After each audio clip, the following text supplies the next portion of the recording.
me. It's always a pleasure to be with all of you. And I suspect most everyone here is fairly versed on the upzoning and what's going on. So this could be information you know already, but it never hurts to hear it multiple times. For those of you that don't know me, which I doubt there's anyone, Lori Brooke, president of the Cow Hollow Association, co-founder of Neighbor Rescue SF, and in the last couple of years, co-founder of Neighborhoods United SF. And that's the group of us that many of you are already a part of that is questioning the upzoning plans that are questioning is the lightest possible word I can use to describe it. The upzoning plans being put forth by our mayor and planning department. Okay, so here is the presentation. Let me put it in slideshow mode. So what I'll discuss today is, well, introductions, you already know who I am. What's happening, neighborhoods unite, the neighborhood impacts, message to our city leaders, what you can do, and Q&A. So what is happening? In a very frustrated way, we are living in a world of flawed assumptions and harmful consequences. You all know that the person that started all this and the person that could change it all is Senator Scott Wiener and his boatload of laws that have poured over California over the last 8 years. And one specifically is that we now have a mandate, no longer guidelines on our amount of housing we have to build during an 8-year cycle. It is now a mandate that is in this cycle not only way outdated, it is inflated, and of course it is driven to be punitive, whereas before the guidelines were just that, they were guidelines. Let's see. So Mayor Lurie's map produces, this is the map to meet this mandate. There's very specific elements of the mandate, which I think most of you know, and I won't go too much there, but basically 36,000 units is the net that we need to produce through a map of upzoned heights and densities. Mayor Lurie's map produces 800,000 units of capacity to meet that. It is complete overkill and unrealistic. We already have enough capacity. We have 141,000 units of zoned capacity today, just within existing density and height limits within all of our neighborhoods.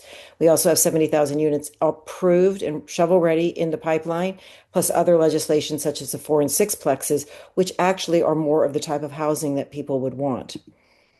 This is no longer just an 8-year plan. RHNA cycles are in 8-year segments because when we're on the 6th cycle right now, and the reason they're 8 years is because that is the reasonable amount of time that you can predict and plan what type of housing your city might need. There are many things, as we have noticed with the pandemic, that can change drastically what your housing needs are. And the interesting and unfortunate situation we're in right now is that the RHNA numbers that we have to meet of 82,000 were pre-pandemic. And Senator Wiener put in a law, one of his many laws, and there was one that said you cannot change the RHNA mandates mid-cycle, no matter what. And it has changed. It is the language, the goalposts keep moving, and the language keeps changing because everyone who truly knows what's happening here knows that it is unrealistic that we'll ever meet it. So now the language has changed to a 50-year plan, which is really disingenuous because cities don't really know what a 50-year plan can be. But one thing we do know from, well, again, it is speculative, but one thing we do know is the State Department says that they anticipate modest, if not flat growth over the next several decades. And as you know, most residents have no idea this is happening. Another Wiener special is once upzone, cannot downzone. So this frantic math problem that people are trying to solve, which is 82,000 minus what the state decides is considered capacity today, net 36,000. It's a math problem. They take the 800,000 units and they say, oh, roughly 4.5% is the amount a city would build of its capacity every year. And that gets you to 36,000. So it's literally just a math problem. It has nothing to do with reality. The upzone areas are already dense and they've been established and they've been building housing for 100 years. And the reason we put that bullet in is because the thing that planning will always say is the reason the northern and the western parts of the city are taking it in the teeth right now is because we haven't built enough. That the eastern and the southern parts of the cities have been doing the building over the last 20 years. Well, they, in fact, are the areas that have wanted it and have had the room for it. Whereas the northern and the western parts of the city have been building housing for a long, long time, and most every parcel is already built upon. Blanket upzoning does not equal affordability. That is a known fact, particularly in a city that is basically an island surrounded by water on three sides. All that happens is when you upzone large corridors of neighborhoods, you drive speculation because those lots that have been upzoned are now worth more. And that then puts the bullseye on those lots to demolish and displace potential renters and small businesses. And what it does actually in the end, it does not help affordability. It drives housing prices higher because the land is more expensive. And when you start gentrifying a neighborhood, it does impact the properties around it. Well, potentially, depending on what is built. Thousands of units already built, and we still have vacancies, and and stuff is still unaffordable. So the concept of upzoning and building like crazy and the prices will magically go down does not apply, particularly in a city like San Francisco, where there's always a buyer somewhere in the world. No state funding. So part of the 82,000, 46,000 units need to be affordable. So over half of the mandate has to be affordable. And there is no state funding for the infrastructure associated with 82,000 or the $19 billion roughly it would cost to build 46,000 units of affordable housing. And mind you, 82,000 units would be roughly 200,000 people in San Francisco with no additional infrastructure. The YIMBY theory of trickle-down housing doesn't work. It displaces tenants and small businesses. And there's nothing family or next generation about the plan. It's an unprecedented transfer of wealth from neighborhoods to speculators. And what does this mean for you? No predictability. The height limits jump between 6, 8, 14 stories or more. Right now, let's say there's a social contract that's been going on for probably the last 50 years. Everyone knows that most residential areas are about 40-foot height limit. You know what it was when you moved there. You know what you can do. You know what your neighbors can do, whether you like it or not. That has been the norm for a long, long time. Now, not the whole neighborhoods aren't moving up to 50 feet or 60 feet, just very specific corridors, which has a dramatic impact on everything around them. They are targeting large lots and all corners. One thing the map that came from the city does not reflect is the fact that every single corner lot throughout the entire upzone map can go to 6 stories. Also, large lots. If you get 8,000 square feet or more, that can go to 6 stories. What that does is it incentivizes lot accumulation particularly in mid blocks. So think out in the Sunset or the Richmond or many parts of the city where you have a lot of 1, 2 story homes. They combine 2 or combine 3 in the middle of the block, and now you have a 6-story tower, and they can cover more of the lot too into the backyard. So you end up with out of scale luxury towers, which oftentimes, because of the price point and the neighborhoods in which they're in, can end up with a lot of vacant units and then the empty storefronts for the people that have been displaced. Because the price point for the storefronts in these new towers is often far more than small businesses can afford. I'm sure you guys see that, particularly we have in our area. At the end of Union and Van Ness, sat long, I don't know, over a year and a half, maybe more, just the whole bottom commercial floor has been vacant. And then, of course, workout studio goes in. Loss of the iconic public vistas, harming tourism and neighborhood identity. If you drive around the city with anyone, what is the first thing they do? What do you do every day? You crest a hill and it takes your breath away. We are a city of hills, and one of our most cherished treasures is our vistas, our public vistas that everyone gets to enjoy. When you start building high rises throughout neighborhoods and eventually along all the waterfront, very few get to enjoy that magical part of coming to San Francisco. And this is something I find just horrible, is the loss of sunny, walkable, human scale neighborhoods. We are all living in a very dense city, and we choose to live here because of our neighborhoods, our commercial corridors. They create community, they create what we need, our food, our nail salons, should you need that, our laundromats, and so on. And what we like about it, there's always a sense of scale. There's a sense of human scale. You can see the sky, you can see the mountains nearby. That's what makes it feel like a village. That's what it makes it feel like a community. And when you start building 8-story high rises along those corridors, it will change everything. And this plan empowers developers and it silences residents. So, what are some of the neighborhood impacts? So, Breed's map had about 120,000 units of capacity when she put forth her map, which she then, as she was running for mayor, decided she was going to put this thing in the drawer because it was, as you know, very unpopular and it was not helping her reelection campaigns. And I'm quite certain it played a role in her defeat. Mayor Lurie's map came out, and we thought maybe he would, be more nuanced. He would try to revise Mayor Breed's map. No, he made it 6 times worse than Mayor Breed's map. And we have yet to get down to the reason why. We have speculation, but it's egregious what he put forth.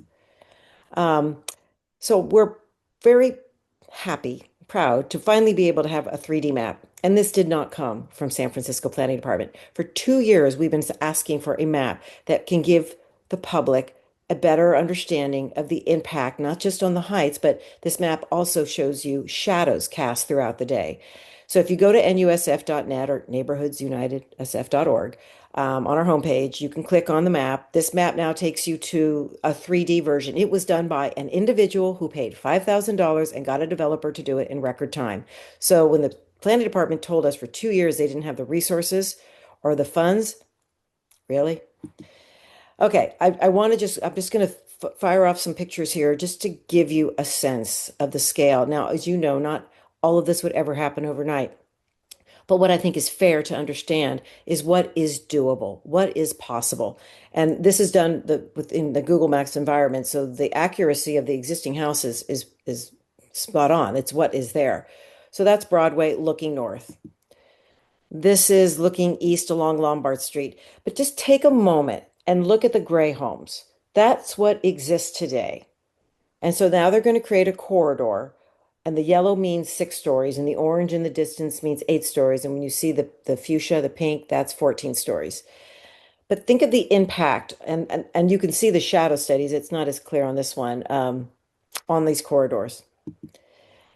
Here's looking if you're on Lombard looking north. You could see now what it's like when you have 14 stories. So they have 14 stories on Lombard starting at Laguna. This is West Portal. So West Portal is this quaint, beloved neighborhood corridor where it has 1 to 4 stories. I think there's that one taller one at the very beginning. So this is 8 stories. It is zoned to go to 8 stories. Also, if you look in the distance, there's 6 stories floating around throughout the area also. And that will create a significant difference in that corridor. This this is Castro, and they went to town because of, Market Street. It's right there. But even the Castro Theater is zoned for 8 stories. This is looking, you're kind of like maybe in the Cow Hollow, Pacific Heights area, and you're looking east. That's Van Ness. That is a wall. That is a wall that severs the eastern and the western parts of San Francisco. The whole thing about our city is that we're undulating hills. We're like a European city where the homes taper with the hills. This is abandoning the one thing that makes us so unique and special. Fisherman's Wharf. This is 8 stories around the whole area right next to Fisherman's Wharf. And this is Clement Street. So this is out on the Richmond looking east. Again, look at the gray buildings. That is what exists today. Again, it's not all going to happen overnight, but that is what can be built. This is California Street looking east. These are 8-story buildings. Again, creating a corridor that can be more windy, can be darker, taking away from, once again, what makes these neighborhoods special. We absolutely need more housing in San Francisco, but it should be done thoughtfully, and it should be done in conjunction with neighborhoods. And finally, oh, here I already showed you the looking east one. I don't know how many of you are familiar with the impacts of SB 79, but while we are fretting over the upzoning, of course, there's yet another major upzoning that's coming down statewide, and that's SB 79. And it did pass, and it passed by one vote in the Senate, and it passed by one vote in the Assembly. So it did not have a mandate. A lot of deal making and arm twisting for Senator Wiener to get this over the finish line. And it's his third iteration, SB 828, SB 50, and finally he got it with SB 79. It does set minimum heights and density. Now, mind you, minimum heights. It's not maximum heights, minimum heights. So when something's torn down, is this what must be built in its place? Um, Within a half mile around BART, Caltrans, Metro, and major bus stops. So if you look at this map, you can see it covers a significant portion of San Francisco.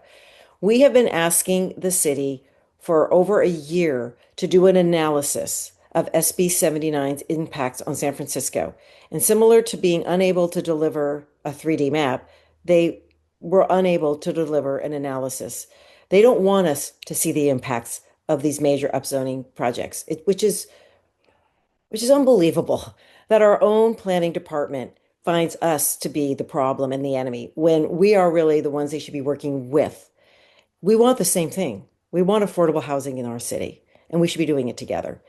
The way it works with SB 79, it's got what they call delayed effectuation until 2032. That's part of the deal making Wiener had to do. So this is not supposed to impact us until 2032. That's not that far away.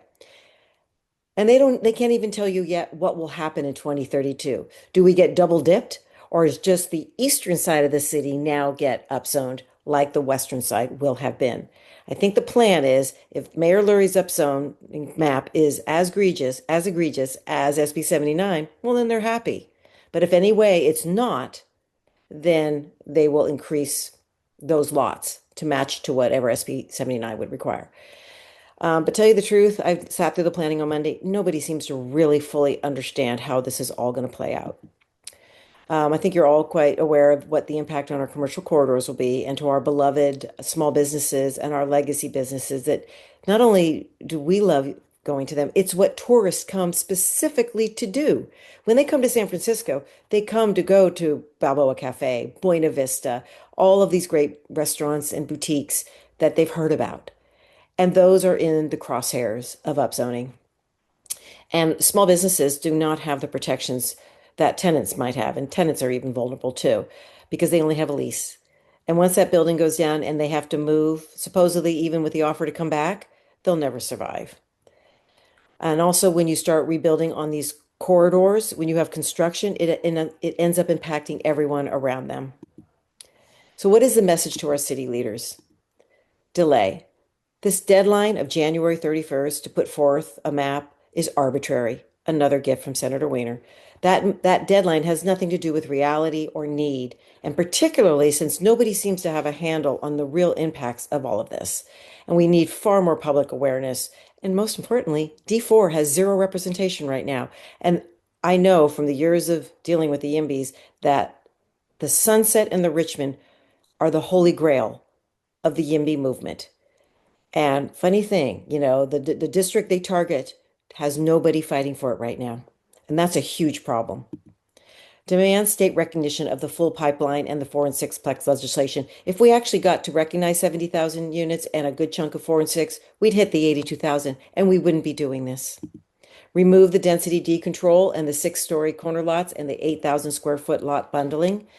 That's all just everything they can throw into this legislation they did, and it's not necessary.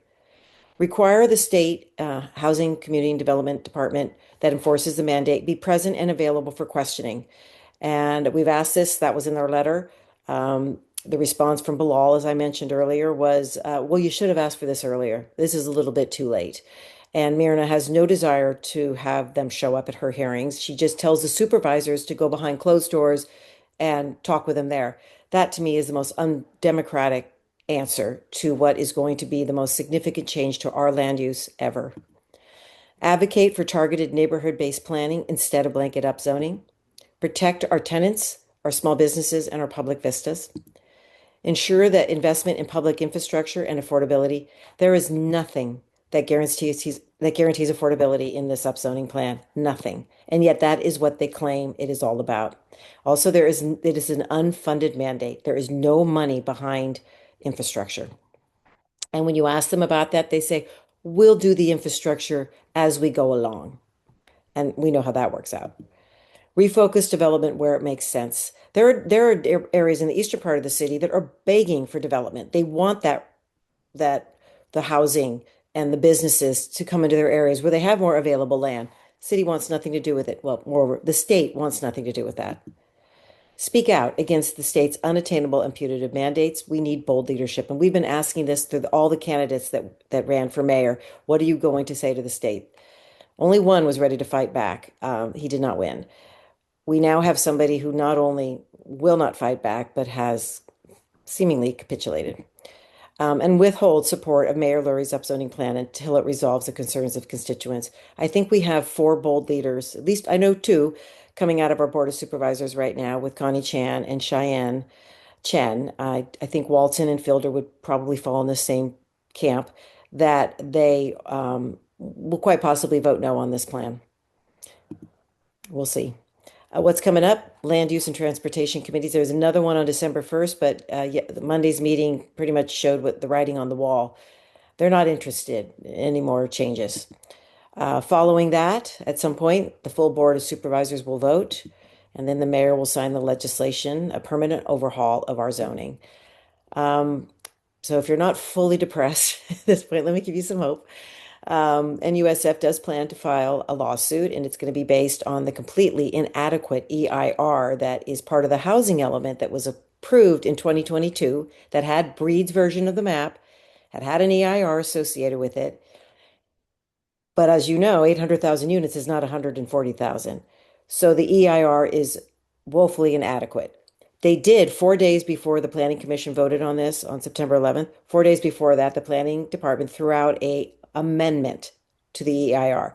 Basically said, we've looked at it. We don't think there's any additional environmental impacts with that sixfold capacity. Well, that's not true. So there'll be a lawsuit based on that.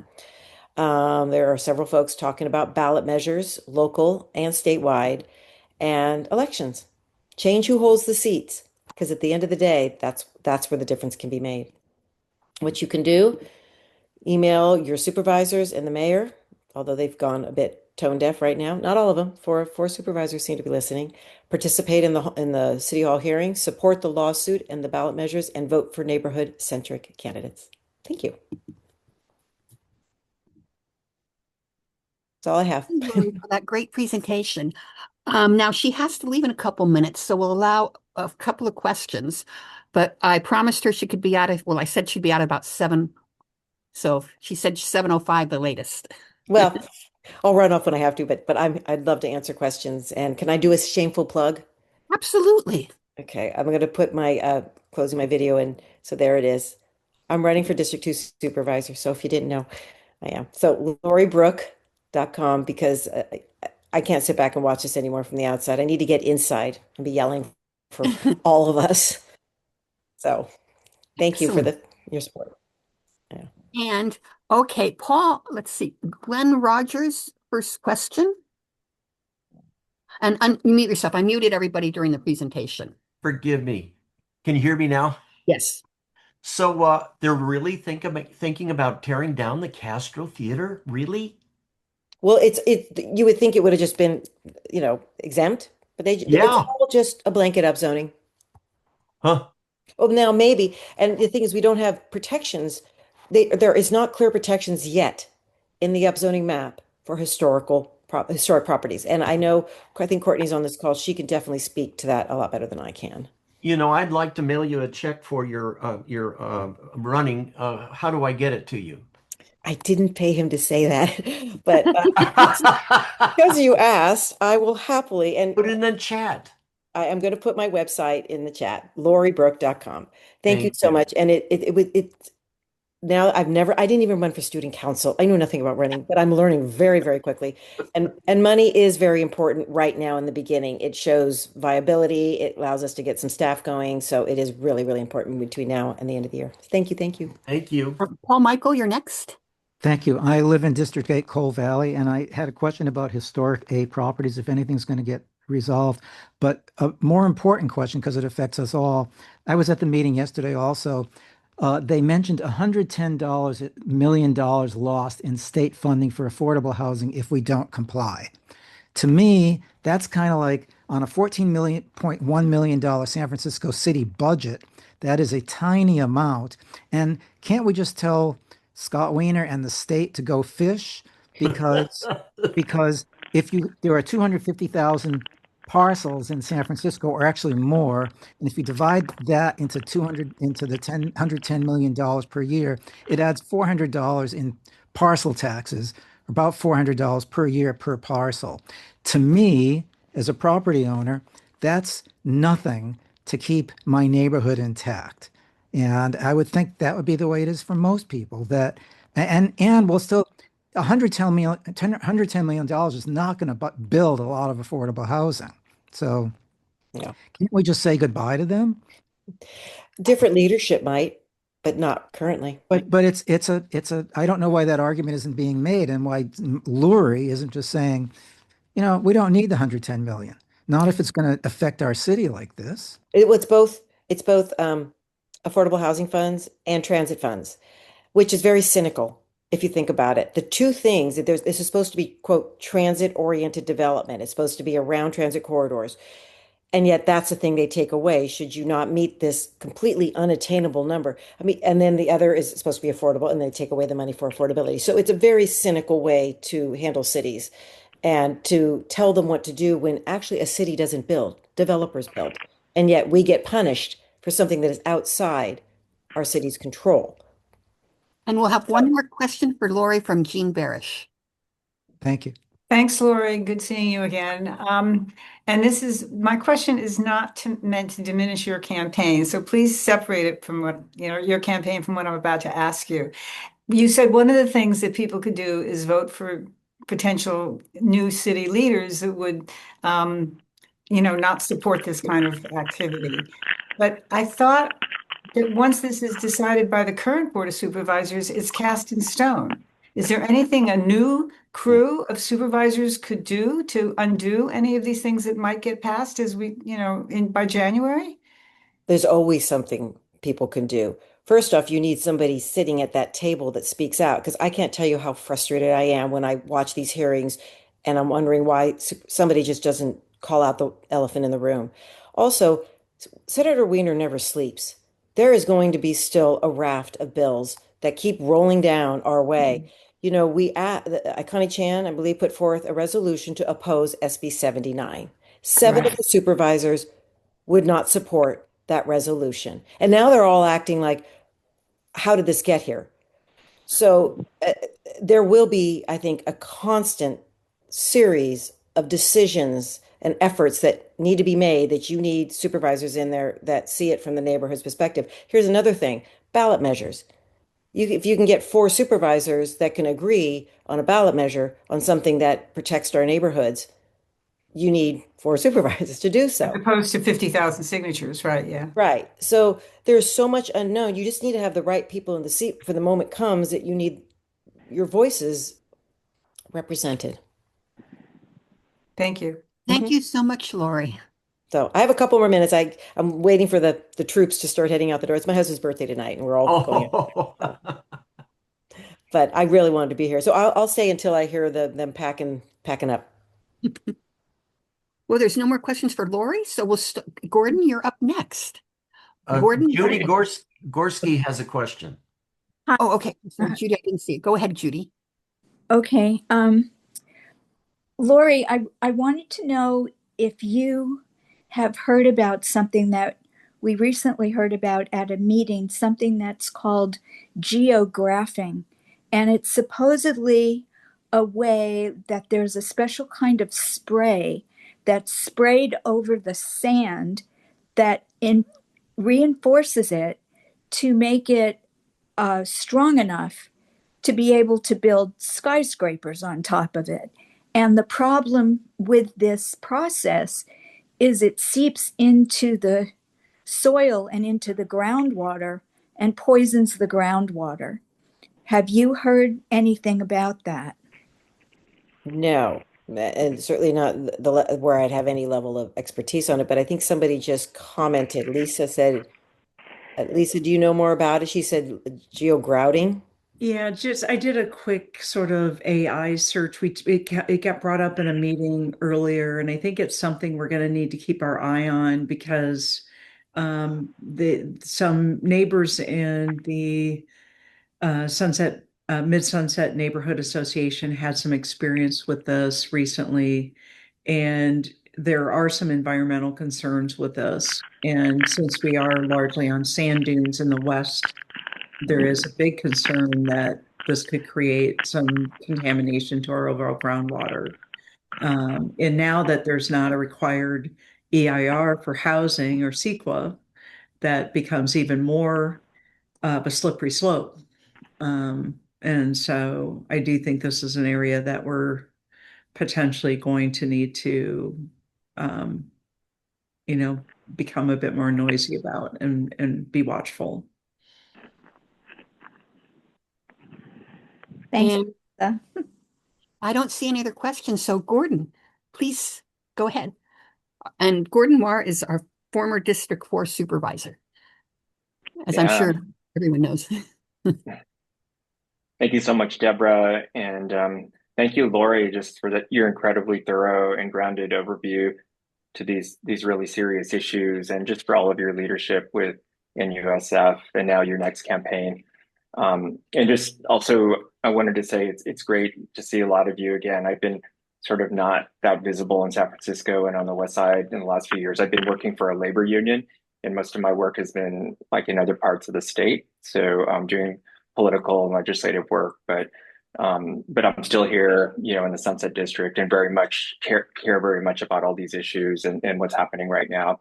So yeah, and then just wanted to acknowledge that it's really great to be with CFSN and people who've really spent decades defending the character, affordability, and livability of our neighborhoods here on the West Side and throughout San Francisco. And I just wanted to speak briefly to kind of build on Lori's presentation, but start by just sort of briefly acknowledging the outcome of Monday's Land Use and Transportation Committee hearing. I think a lot of you were there.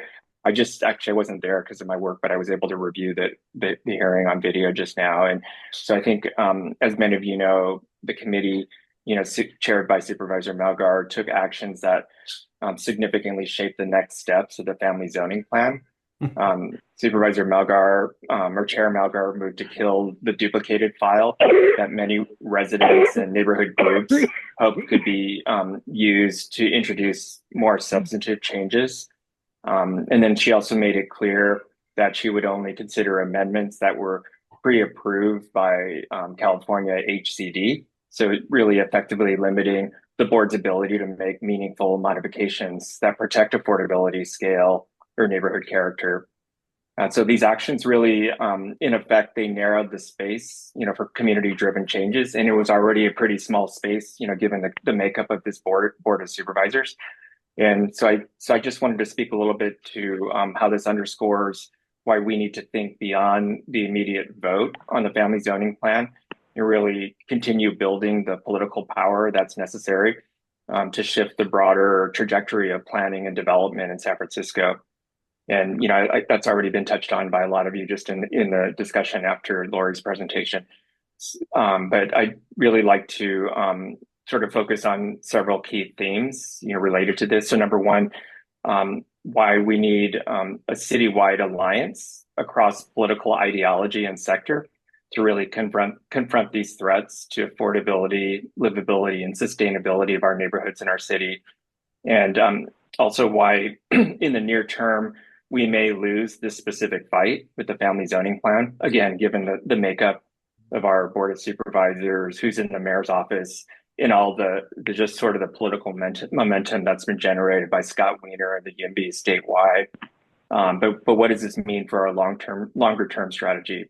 And more specifically, how we can we working together, and I think a broad citywide alliance can shape the 2026 to 2028 elections to really start to fundamentally shift the balance of power in this city back to the neighborhoods, back to working people and working families. And so, so also start by saying, or just talk a little bit about why a citywide alliance is essential. And I think it started to come together in this fight against this upzoning, the rich family upzoning plan.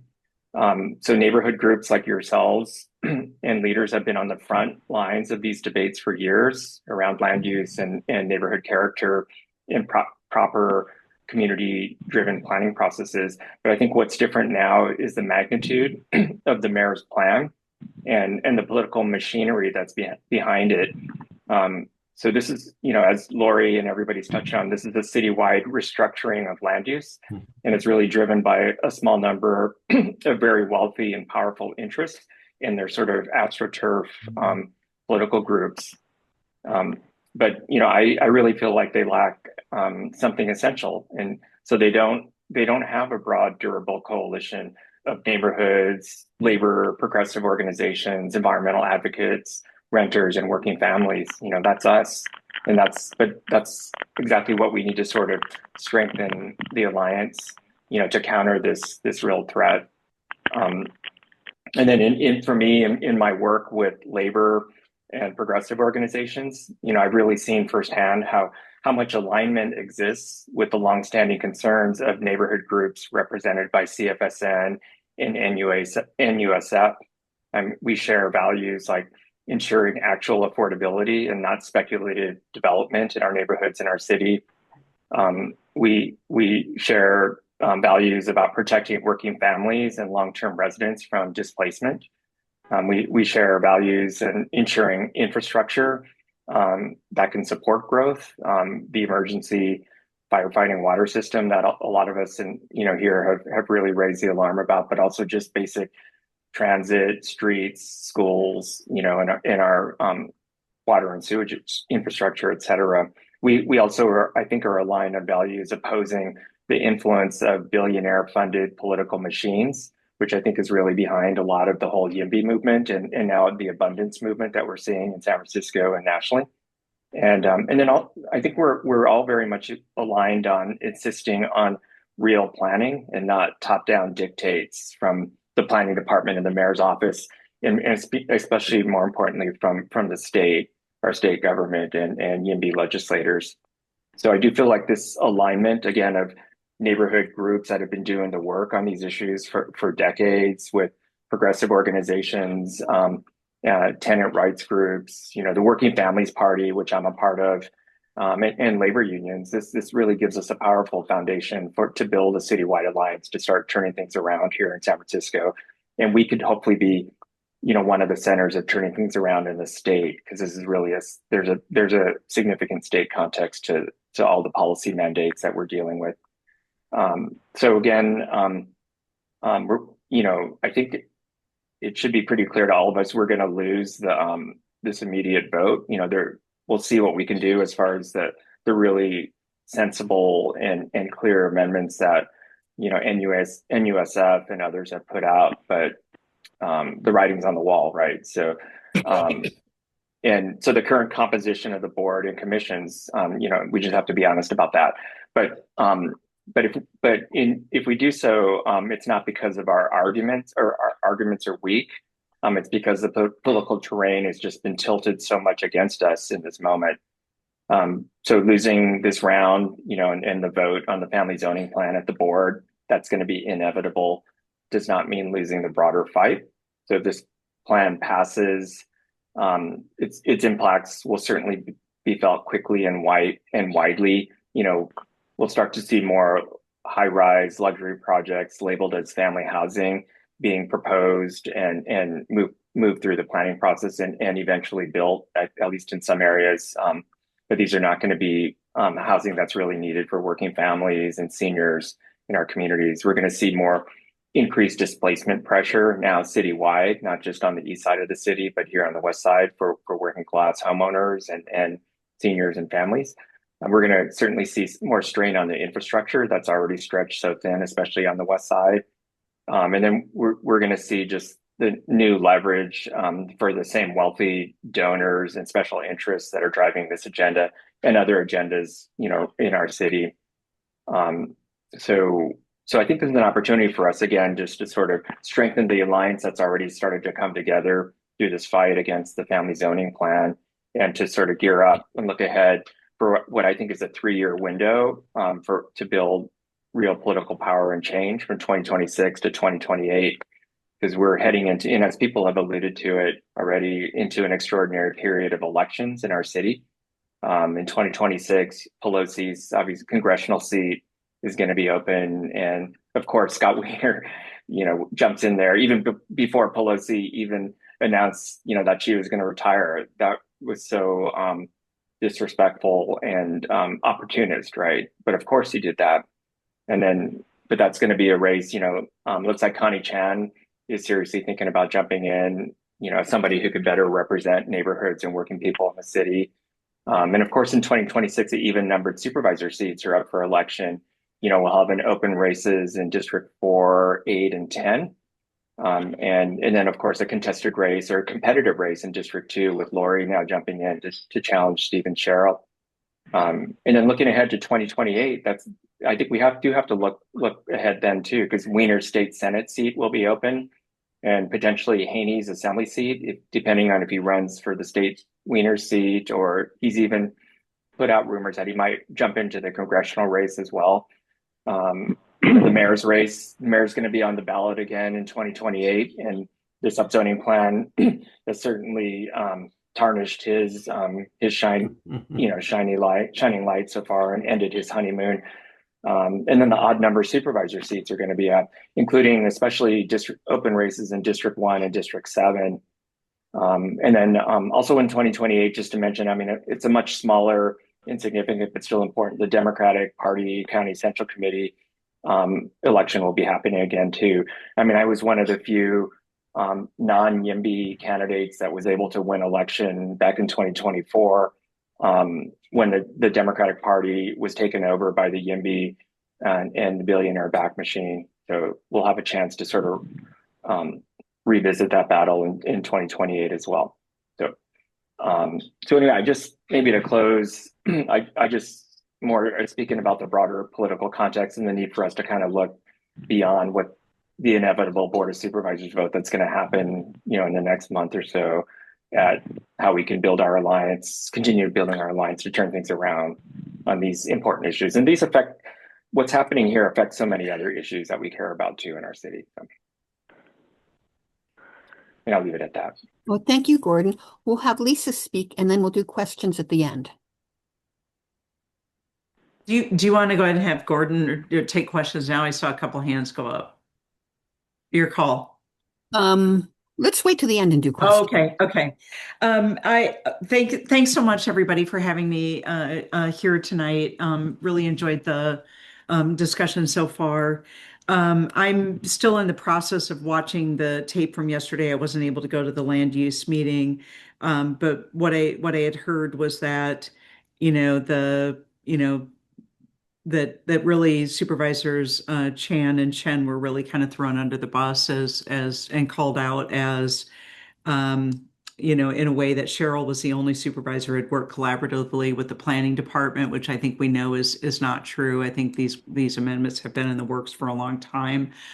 There was a pretty good download in 48 Hills from Tim Redman. I'm going to go ahead and put that in the chat that went through, but I think it goes down and shows the tally on the votes. And unfortunately, I think what's really sad, and I do think that this is partly at what state is at stake, is the planning department is really looking at this in a extreme urbanist view, where they're looking at people and businesses as cogs, replaceable cogs or units.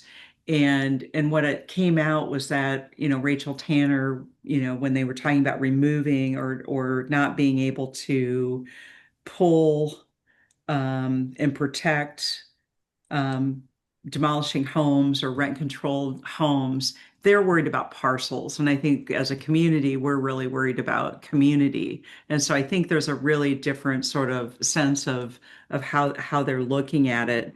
I was thinking in terms of, and then Connie Chan sent a letter to the mayor. I'm going to put that in the chat as well. But let me just see if I can and share this. This is really worth a read. It was a link in her newsletter today.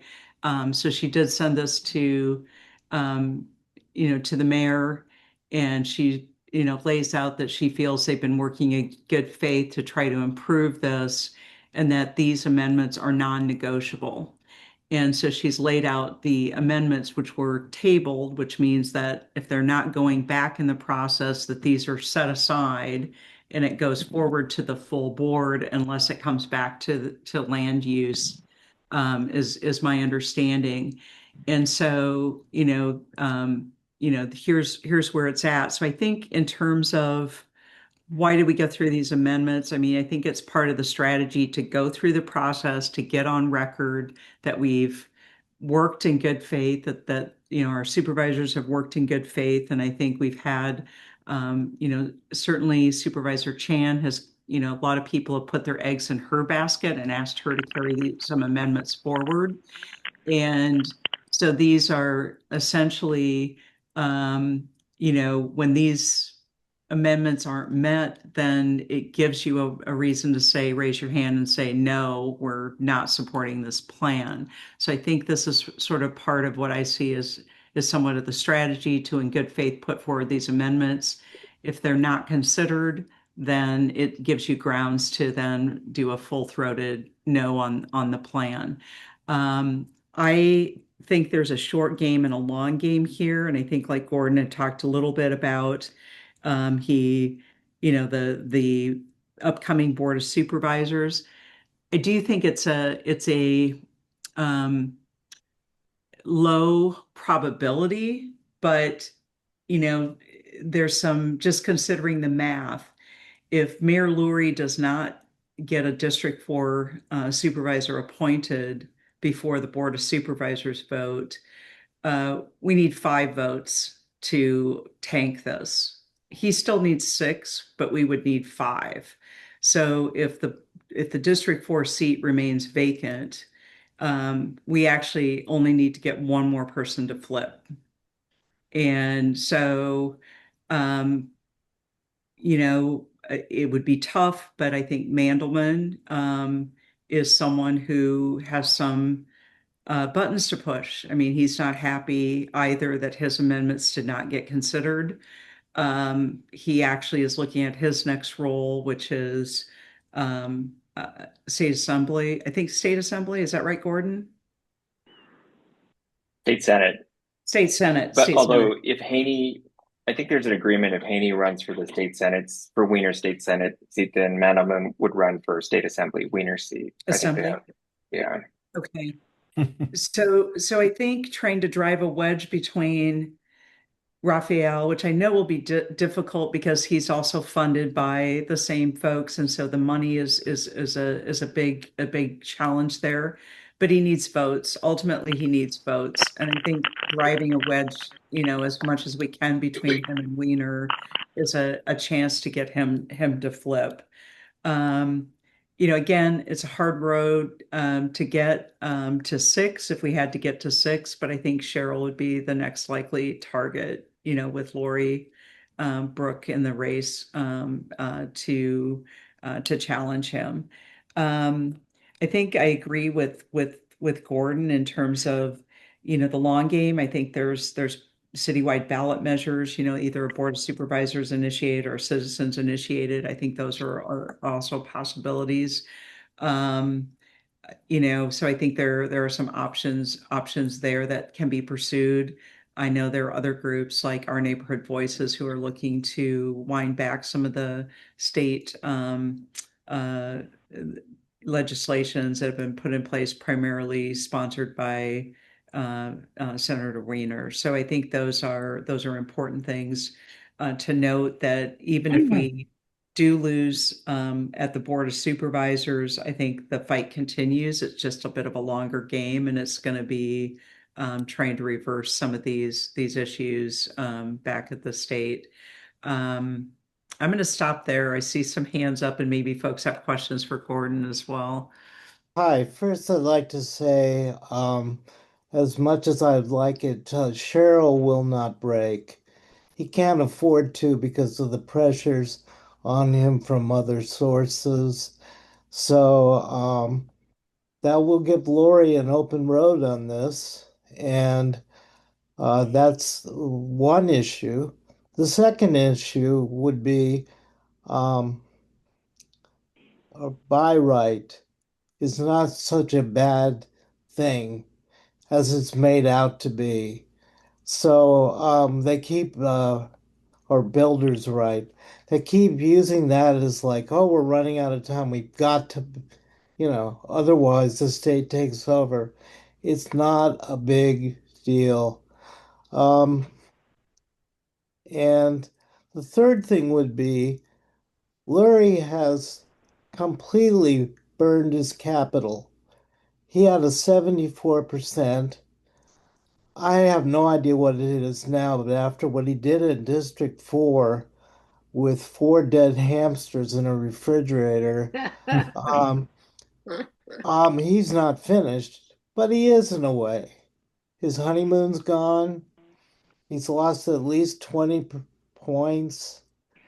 People don't like him. They don't respect him as much. He lost a lot. He gave up a lot. So, I don't think he's going to be able to come back. I'd be really curious. He probably feels like he needs to get somebody who's pretty much a sycophant or a place marker in D4. That's my feeling. But that person will never win the election for D4, and he'll have to back a new candidate. But he has no coattails anymore. So that's my theory. The last part is obviously this is going to pass.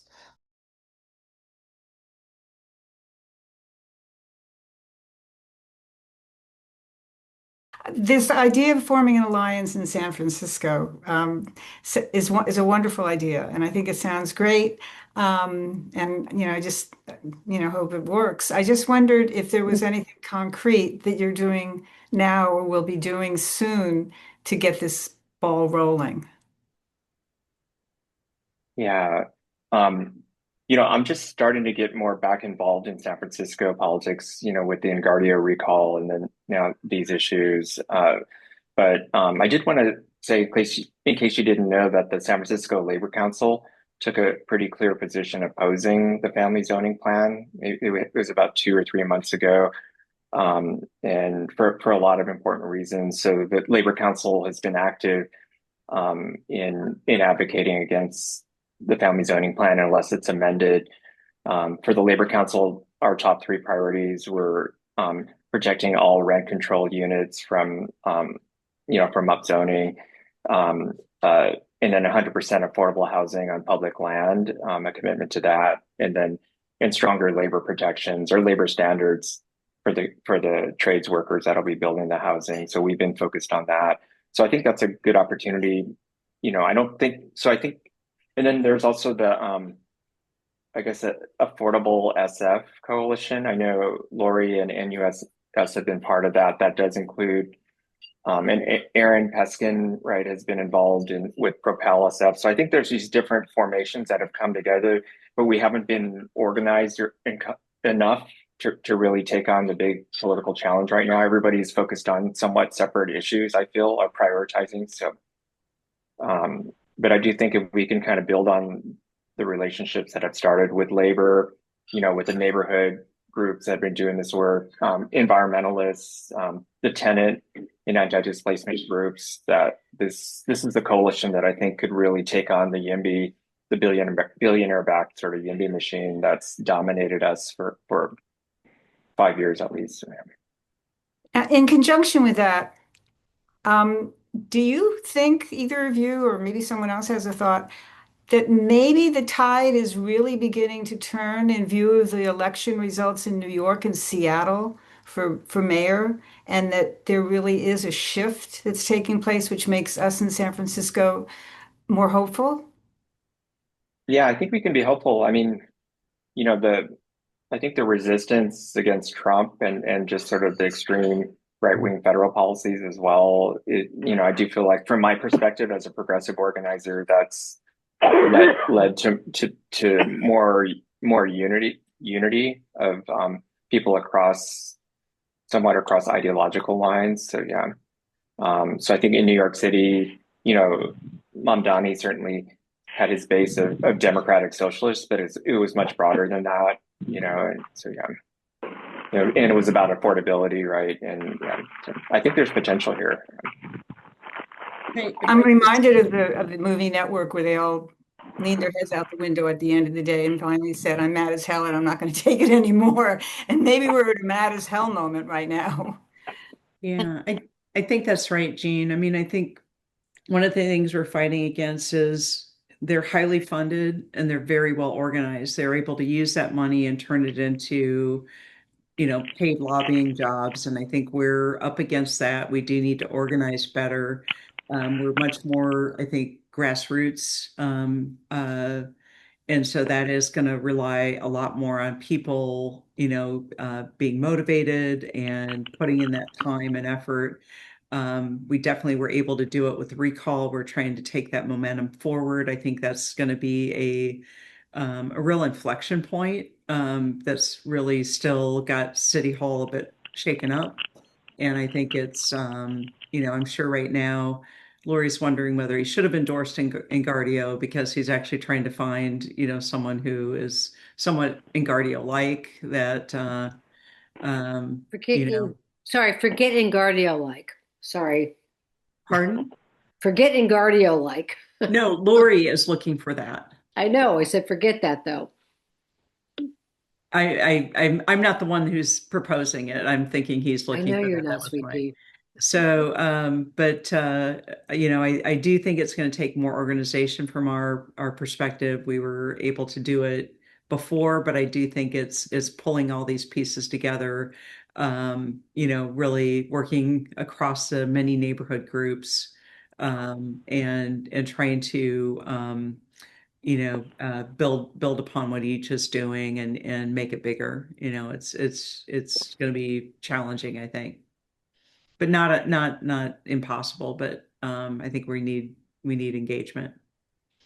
Well, Paul Michael, you have the next question. Yeah, I just wanted to address Mari's issue about can we get more people in the state involved? And they're not really interested because the way this bill was written, in order to get it through the California State Senate, well, Wiener had to cajole all of those state senators in those far-flung counties that you're thinking of. He had to say, okay, I'll exempt I'll exempt your area, I'll exempt your area. So it's only like 8 counties in the state that are subject to this law, and Los Angeles is one of them.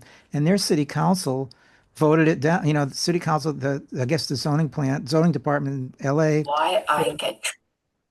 the zoning plan in LA put out a plan, and the city council rejected it. So they had the pushback. We don't have the pushback from our Board of Supervisors, but I think from the state, there are going to be very few state senators who have anything to lose by just not going along with this thing having been passed.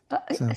Put your email in the chat and we'll communicate about this if you don't mind. Sure. Okay, and Renee, you're next. Hello, everyone. So to pony off what Lisa said and Jean said, yeah, we're mad as hell and we can't take it anymore, for sure. But it's like what the previous person said. We got to stop this stuff. We have to fight back, but they're not going to take that. And it's ridiculous how we all have to say this and we have to put up with this and whatnot. But it's crazy that they don't say they're saying stuff that they think we're going to buy into it, but it's not true. And that makes me so dang mad. I mean, I think the thing is stay mad and stay activated. I mean, we really need each other at this point. So I think I'm going to be reaching out to a number of people to continue to rally around, community issues. And I think this is one of those issues. I know D4 and the West Side, D1 and D7. I mean, we've got a lot of common issues. I know that we really need resolution on that are either primarily upzoning or can dovetail into upzoning, like infrastructure and other issues that I think we should really start amplifying our voices and really holding folks accountable and getting them a call to action, with our city officials. So I know Gordon is working hard to do those things. I mean, Renee and Shauna have an organization. We heard from Lori Brooke. I mean, I think get involved. I'm working with the West Side Coalition. Just get involved with folks, and I think Gordon mentioned environmental groups. A lot of these groups have been taken over by um, um, voices that have different agendas and what these organizations' original mission was around. Instead of it being around environmentalism, it's really around now, more urbanism, housing, transportation, but not particularly, in support of environment or coastal preservation. I think we need to do what we can to take those organizations back. Those organizations, they make endorsements, they set some public policy. I think really get involved. For those of you that are Sierra Club members, there's an election right now. We've got a slate of candidates. Talk to Kathy Howard. She can give you a skinny on, the slate of candidates that are running that we think are true environmentalists. But we're going to have to work hard and stay involved. I'm really committed to kind of following up on what I was speaking to about building, off of this, what's going to be a loss for us and a pretty serious loss on this family zoning plan to sort of start building that citywide coalition that we're going to need to really turn things around, particularly in the elections coming up in 26 and 28. And working with labor progressive groups that I'm connected to, but also I would love to keep in touch with CFSN. So Deborah, I'll keep in touch with you. And if you could add me to your contact list, that'd be great. I will. Well, thank you both for speaking. This has been very interesting and informative.